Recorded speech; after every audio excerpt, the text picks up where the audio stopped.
Let's move on to our second question.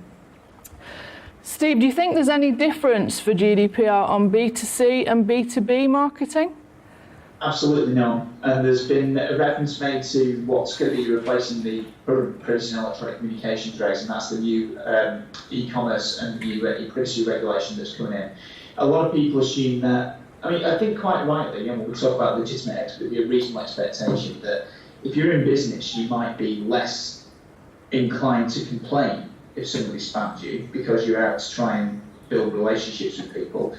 But the new legislation makes it very clear that if you're, apart from saying an info at address or an address that doesn't identify an individual, the use of personal data for B2B is going to be treated exactly the same as B2C does.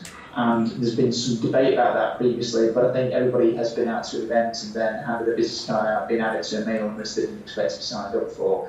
That is hopefully going to be a thing of the past. Now, what is also coming in with that is a change to what's called the soft opt-in, and that might be the saviour of a lot of these marketing databases, in that if someone has bought from you, or under the current legislation, either if someone's bought from you or inquired about buying from you or they're in negotiations to buy from you, then it's assumed under what's called a soft opt-in that you can send them marketing material until they tell you to stop. And if they tell you to stop, you've got to stop dead. You don't need to delete the data, but you've got to stop using it for marketing purposes. What changes in the new legislation that's coming in is the fact that you haven't got the ability to send marketing information to people who just inquired anymore. You can send marketing material to customers provided it's compliant and they have the opt-outs and everything else that you normally expect.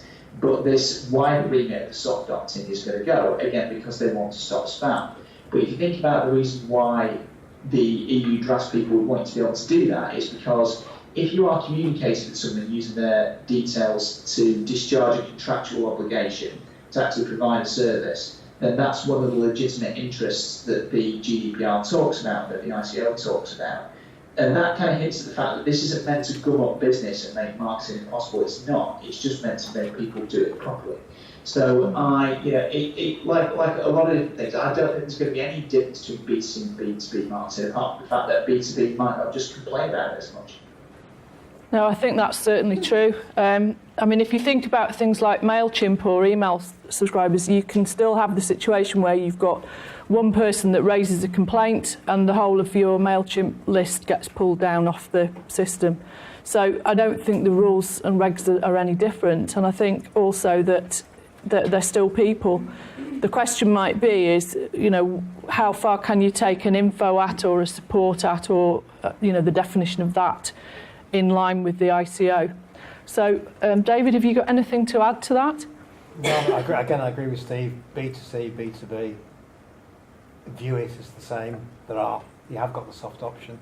I think the other thing to be aware of is a lot of marketing is done using profiling, where you're taking data you've been given by the customer and then you're enhancing it in some way. You're deriving information from some other source to add to that. The customer has to be aware that you are doing that, and that's part of the consent. You can't just start making decisions using that additional information. Profiling comes under the Act as much as any other information that's held. Thank you. Harry? I think profiling is a very important part of big data and the way people market these days. Walmart in America, the group that own Asda in this country, they got an algorithm so sophisticated they could predict a pregnancy of a woman before she knew herself. And that was actually so successful. It scared a great lobbying group, and they just had to lose the algorithm. How many times have you sort of mentioned going on the internet on an inquiry? Anybody pestered by booking.com? It's my principle, hating life. Is I make an inquiry about going to a wedding reception in Krakow, and then for the next 14 weeks I'm told all the best hotels in Krakow. So it's terrible the way that there's a great intrusion on our lives with data. My wife walks into a shop, she's 20 yards into Debenhams, and she's getting a text, would you like to comment on this store? It is just absolutely ridiculous. Contractual interest. A contractual basis to communicate with somebody and hold their data is a really very significant part of your strategy to move forward. You've legitimate business interest whereby you've got a reasonable expectation that you might be of service to that person based on an inquiry they previously made and other reasons. They're important. So consent is the thing that most people will try and get sorted out. But you know, I would advise that you try and avoid sorting out consent as your top priority and find a legitimate reason to deal with them and hold their information for a lot longer than they might otherwise have.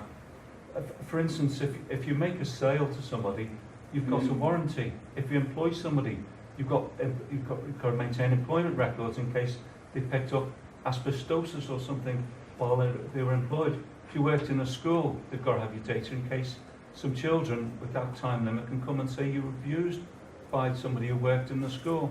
So there's lots and lots of reasons why you can legitimately hold data. And you know, everyone I think is far too focused on consent. That's something you've got to get in order.